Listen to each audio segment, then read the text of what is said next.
do what they're capable of doing with the force amassed on the border, it is going to be a disaster for Russia if they further invade Ukraine, and that our allies and partners are ready to impose severe cost and significant harm on Russia and the Russian economy. And, you know, we're going to fortify our NATO allies, I told him, on the eastern flank, if in fact he does invade. I've already shipped over $600 million worth of sophisticated equipment, defensive equipment, to the Ukrainians. The cost of going into Ukraine in terms of physical loss of life for the Russians, they'll be able to prevail over time, but it's going to be heavy. It's going to be real. It's going to be consequential. For more on this, Peter Zalmayev joins us now from Kiev. He's the director of the Eurasia Democracy Initiative. Welcome back to the program, Peter. Joe Biden there has made some rather frank comments about Ukraine, saying that he believes Russia will in fact further invade the country. What's your reaction to that?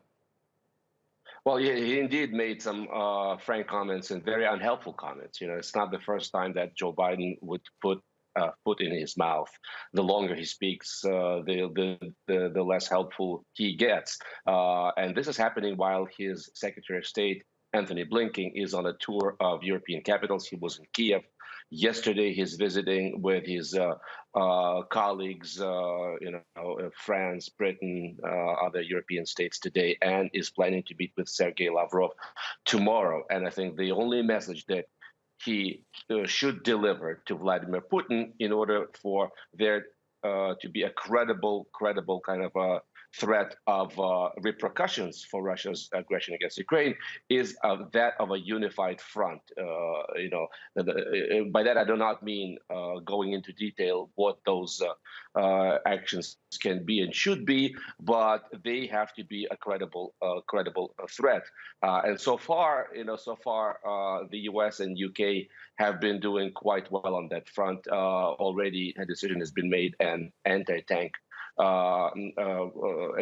missiles have been provided to Ukraine as Western intelligence agencies continue to claim that an invasion can happen at any moment. Joe Biden has also admitted that NATO is divided on how to respond if Moscow does further invade Ukraine. What would Kiev like to see happen in the event of any attack? Well, Kiev is not very optimistic about any sort of a level of economic sanctions up to the disconnection of Russia from the SWIFT payment system can dissuade Putin. It didn't in 2014, and Ukrainians do not entertain much hope that it will this time. They claim that only a credible show of force will dissuade Vladimir Putin, and that means weapons, weapons, weapons. Okay, Peter Zalmayev, we will have to leave it there, but thank you as always for joining us on the News Hour.